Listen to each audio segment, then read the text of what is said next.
নমস্কার, আমার আপনজনেরা, রুদ্রবার্তায় আপনাদের সকলকে স্বাগত জানাই। আমি রুদ্রপ্রসাদ ব্যানার্জি।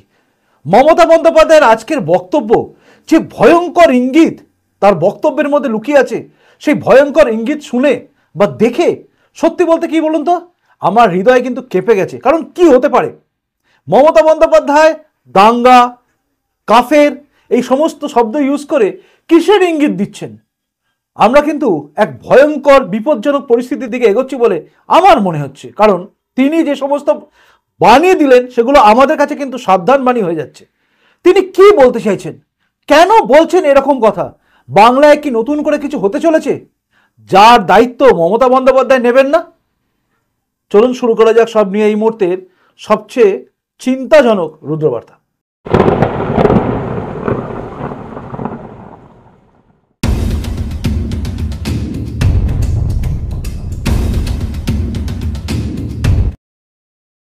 দু 2024 লোকসভা নির্বাচনের আগে প্রত্যেকটা রাজনৈতিক দল তারা তাদের দলকে জেতানোর জন্য নিজেদের মতো করে বক্তব্য রাখছে।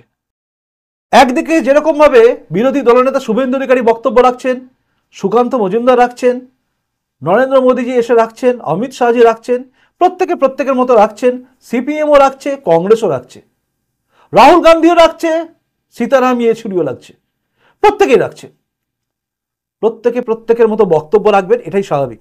কিন্তু সেই বক্তব্য যদি এমন হয় যেখানে লুকিয়ে আছে একটা ভয়ঙ্কর একটা কিছু ঘটনার ইঙ্গিত, তখন কি মনে হয় বলুন তো? মনে হয় এরা কারা? আর সেই বক্তব্য যদি দেন মমতা ব্যানার্জি, তখন কি হয় বলুন তো? যিনি একজন মুখ্যমন্ত্রী। আগে শুনুন তিনি কি বলেছেন, কেন আমি আতঙ্কিত, কেন আমি শঙ্কিত যে বাংলার বুকে কিছু একটা ঘটতে চলেছে। শুনুন সেই মমতা বন্দ্যোপাধ্যায়ের আজকে আলিপুর দুয়ারে তার বক্তব্যের একটা ঝলক শুনুন। बातों पे अगर मुर्शिदाबाद मालदा में दंगा हो जाए तो इसको जमींदारी इलेक्शन कमीशन को लेना होगा कि हमको पता है कौन दंगा संभाल सकता है। आप जानबूझ के बीजेपी का वक्त पे अब चुन के ऑफिसर चेंज करता है पश्चिम बंगाल में इसी के लिए कि जैसे बीजेपी का मौका मिले अगर दंगा एक भी हो हम आपको पकड़ाएगा कि हमारा लॉ एंड ऑर्डर अभी इलेक्शन कमीशन अब देख रहा है, अब हमारा बात नहीं सुन रहा है। कोई भी खुश हो जाए, ये बात याद रखना, हम अगर किसान के लिए 26 दिन हंगर स्ट्राइक कर सकता है तो आपका ऑफिस में भी हम 52 दिन आपका उधार में भी हम बैठ सकता है। देखता है कितना जेल है, कितना पुलिस है, कितना पीटोगे। हमको पास में मैंने बहुत गोली देखा, बहुत डंडा का बाड़ी मैंने खाया।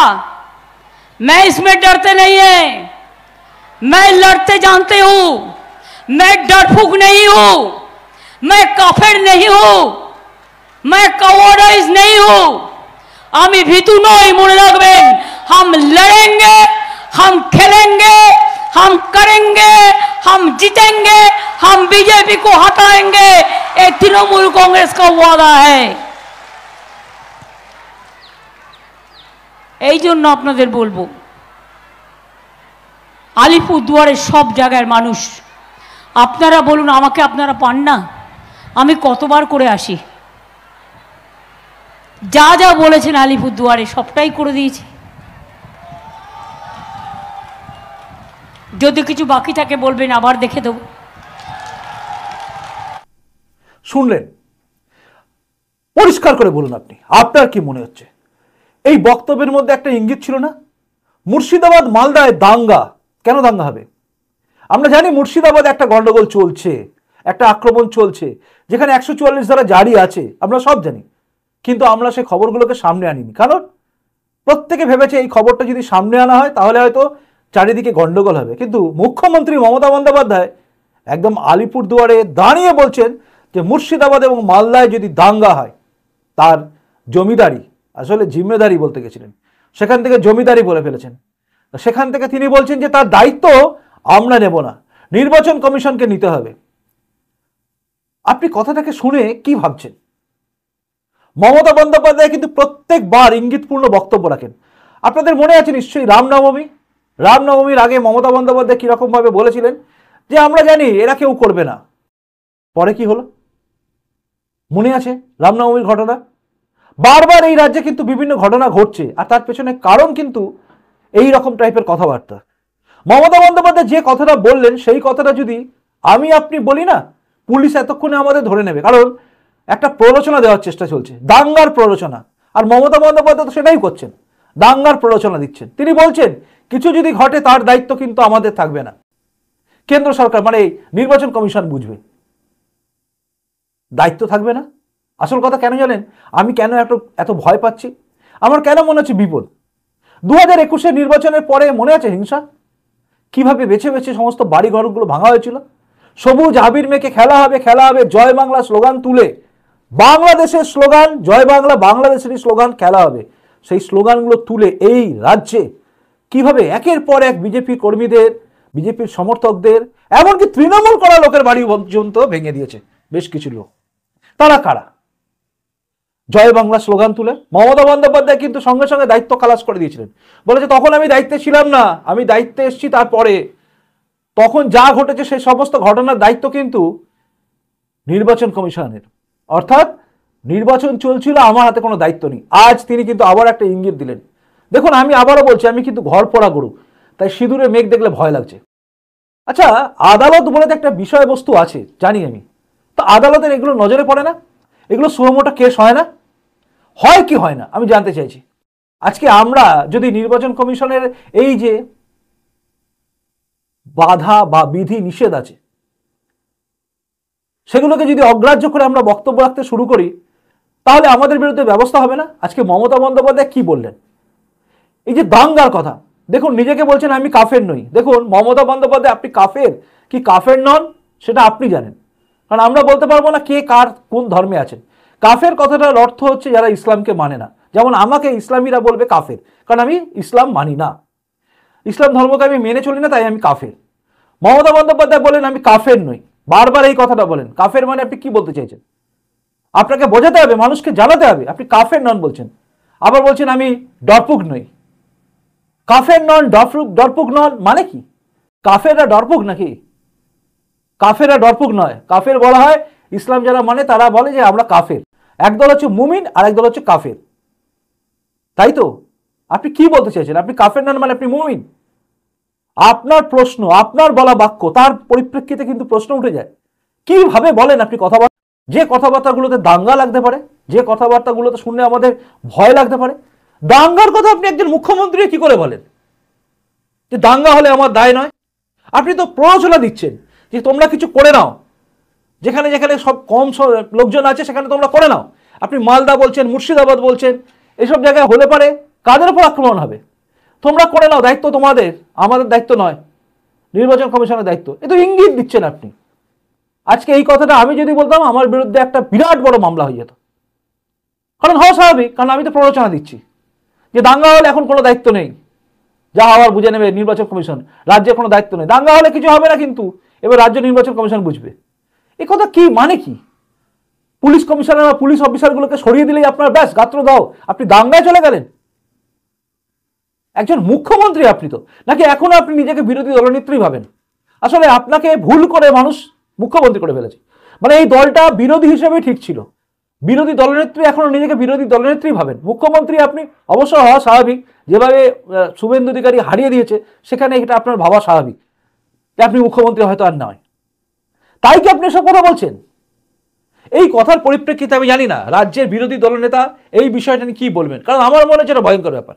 জানি না সিপিএম কি বলবেন, তাদের এখন টিকি বাঁধা আছে ওপরে, তারা এখন হয়তো বলবে না। আর কংগ্রেস তো বলবেই না, অধীর রঞ্জন চৌধুরী এখন বগল বাজাচ্ছে, কারণ তার জায়গায় ইউসুফ পাঠানকে দিয়ে জেতানোর জায়গায় রয়েছে, আবার তারই জায়গা মুর্শিদাবাদ, বহরমপুর, বগল বাজান, ওখানে আবার মোহাম্মদ সেলিম গেছেন, আপনিও আনন্দে খুশিতে নাচুন, আপনারা তো কিছু বলবেন না, কারণ ওপরে কি হবে সব আপনার টিকি বাঁধা আছে। কিন্তু এই রাজ্যে ভয়ঙ্কর পরিস্থিতি, দেখুন আমার মনে হয়েছে এটা ভয়ঙ্কর জিনিস। জানি না বড় বড় মিডিয়া দেখাবে কিনা, এই বিষয়টা নিয়ে কেউ আলোকপাত করবে কিনা, তবে আমার মনে হচ্ছে করা উচিত, কারণ এই বিষয়টা কিন্তু ভয়ঙ্কর। যাই হোক, আপনি কি ভাবছেন আপনি জানান। অর্থাৎ আমি যেগুলো বললাম এগুলো কি কোথাও ভুল বলছি? যদি মনে হয় আমি কোথাও ভুল বলছি আমাকে বলবেন, আমি ক্ষমা চেয়ে নেবো, হাত জোর করে ক্ষমা চেয়ে নেবো। কিন্তু যদি মনে হয় আমি ঠিক বলছি তাহলে জানবেন কিন্তু ভয়ঙ্কর ইঙ্গিত। আর মমতা বন্দ্যোপাধ্যায় এরকম কথাবার্তা বলে কিন্তু পার পাবেন না বলে আমার মনে হয়। উচিত কেন্দ্র সরকারের এবার ব্যবস্থা নেওয়া, কারণ আমরা কোথায় যাব, আমরা কোথায় যাব, এই প্রশ্নটা কিন্তু ঘুরপাক খাচ্ছে আমাদের মধ্যে। দাঙ্গা হবে তার দায়িত্ব আমাদের নয়, রাজ্যের সরকার বলছে, রাজ্য সরকার মুখ্যমন্ত্রী বলছে আমাদের দায়িত্ব নয়, কিছু হলে আমাদের দায়িত্ব নয়। একটা সভা থেকে বলছেন, সবাইকে শোনাচ্ছেন তিনি, যারা দাঙ্গা করার জন্য আছে। এই রাজ্য যেখানে জঙ্গিরা অবাধে ঘুরে বেড়াচ্ছে, যেটাকে সেফ জোন ভাবছে, সেখানে দাঁড়িয়ে এইসব কথা বলছেন। আইএসআইএস এর লোক এরা, তারা বলছে তারা এখানে ঘুরে বেড়াচ্ছে, তারা এখানে সেফ জোন ভাবছে, ঢুকে যাচ্ছে। মমতা বন্দ্যোপাধ্যায় খুশি হচ্ছেন, 2 ঘন্টার মধ্যে ধরে দিলাম, আর 28 দিন ধরে ঘুরে নিল। আমি জানি না পুলিশ মহল আপনারা কি দেখছেন বিষয়গুলো? আরে আপনাদেরও তো উচিত, কিছু হলে তো আপনাদের বাড়ির লোকও আছে, আমরা কি আপনাদের কেউ নই? আমরা তো ট্যাক্স টাকা দিই, আমাদের টাকায় আপনাদের সংসার চলে, মাইনে হয় আমাদের টাকায়, আপনার উর্দিটার পয়সা আমরা দিই, সবাই দিই। আমরা সাধারণ মানুষ, আমরা অত্যাচারিত হই, আপনারা আমাদের কলার ধরে টেনে নিয়ে যান, নিয়ে গিয়ে একদম লকআপে ঢুকিয়ে দেন, কষ্ট দেন আমাদের কাঁদান, আমাদের বুকের ভিতরটাকে ভেঙে চুরচুর করে দেন, তবুও আমরা চুপ করে থাকি। আমরা আপনাদের ভালোবাসি, কিন্তু আপনারা একবার দেখুন, এই মমতা বন্দ্যোপাধ্যায় নিজে পুলিশ মন্ত্রী, তিনিই বলছেন এই কথা। এরপরেও আপনারা যদি ভাবেন যে ঠিকই বলছেন মমতা ব্যানার্জি, আমাদের বলা ভুল, তাহলে জানাবেন আমাদেরই বলা ভুল হয়তো। আইন আদালত যদি আপনারা বিষয়টা দেখেন ভালো হয়, কারণ বাংলাকে বাঁচাতে গেলে আপনারাই বাঁচাবেন। কি বলবো, বাংলার বুকে এই কোন দিকে যাচ্ছি আমরা জানি না, এক অন্ধকার দিকে যাচ্ছি আমরা, পিছন দিকে এগোচ্ছি জানেন, বাসের মতো একটাই দরজা এখন হয়ে গেছে, দাদা পিছন দিকে এগিয়ে যান, তো পিছন দিকে এগোচ্ছি বাংলায়। যাই হোক, সামনে ভোট আছে, ভোট দিতে যাবেন আপনারা ড্যাং ড্যাং করে, মুর্শিদাবাদ মালদায় কি হবে সেখানকার লোকেরা বুঝবে, তাই তো, আর কি কিছু বলার নেই। যাই হোক, মনে হয় যদি প্রতিবেদনটা শেয়ারযোগ্য তবে শেয়ার করবেন, যদি মনে হয় লাইক করা যায় তবে লাইক করবেন, আর যদি মনে হয় এটাকে সবাইকে ছড়ানোর দরকার আছে তাহলে বেশি বেশি করে শেয়ার করবেন, কারণ বাংলা জনগণকে জাগানো উচিত, জানানো উচিত মমতা বন্দ্যোপাধ্যায় কি আগুন নিয়ে খেলছেন। আমি আমার দায়িত্ব পালন করলাম, আপনার যদি দায়িত্ব থাকে, মনে করেন দায়িত্ব আছে, তাহলে ভিডিওটাকে শেয়ার করবেন, আর কিছু না। আর যদি নতুন এসে থাকেন এই চ্যানেলটা সাবস্ক্রাইব করবেন। শেষে আবারও বলছি, যদি মনে আমি কোথাও ভুল বলেছি অবশ্যই কমেন্ট বক্সে কমেন্ট করে জানাবেন, আমি ক্ষমা চেয়ে নেব। আর যদি মনে আমি ঠিক বলেছি সেটাও জানাবেন, যে হ্যাঁ ভয়ঙ্কর এক ইঙ্গিত। বিরোধী দলনেতা আপনি যদি দেখেন, মানে শুভেন্দু অধিকারী যদি দেখেন, এই বিষয়টা নিয়ে একটুখানি সবার সামনে আনবেন, আর এটা নিয়ে একদম কেন্দ্রীয় স্তরে জানাবেন, কারণ বিপদ আমাদের আছে। সবাই ভালো থাকুন, দেখা হবে এর পরবর্তী রুদ্রবার্তায়। নমস্কার, বন্দে মাতরম, ভারত মাতা জয় হোক, জয় হিন্দ।